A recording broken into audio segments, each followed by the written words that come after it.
G'day golfers and welcome to Mythbusters.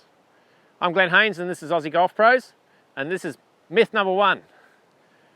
Myth number one is that you should play your wedge off your back foot and then your driver off your front foot, and then gradually move each club forward as we get into the longer clubs.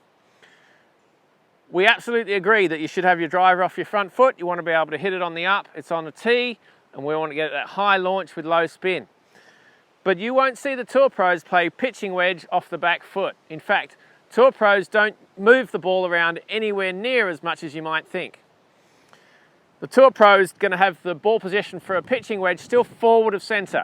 Not as much as with a driver, but it's still going to be forward of center. That way we get more consistency and there's less change in the golf swing, less change in the setup, which makes it simpler and easier to be more consistent. Tour Pro average for the men is hitting down on the pitching wedge 5 degrees, but they're still going to hit down on a 3-iron 3 degrees. Now, if you go from here with the pitching wedge, you're going to hit down on it maybe 8-10 degrees, and then you go there with a 3-iron, you're going to be level, maybe still hitting down on it, depending on your swing. Too big a discrepancy between your pitching wedge and your 3-iron. Let's keep it simple.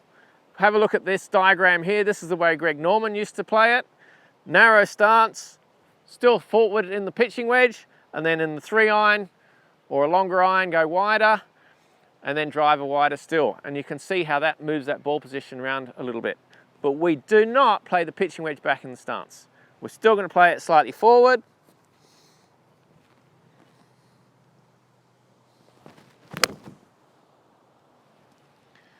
And that helps us promote that good transfer of weight forward. You play anything on the back foot, you're either going to hit down on it, stuck into it, or you're going to stay on your back foot. That's myth number one. Playing the wedge off the back foot, busted.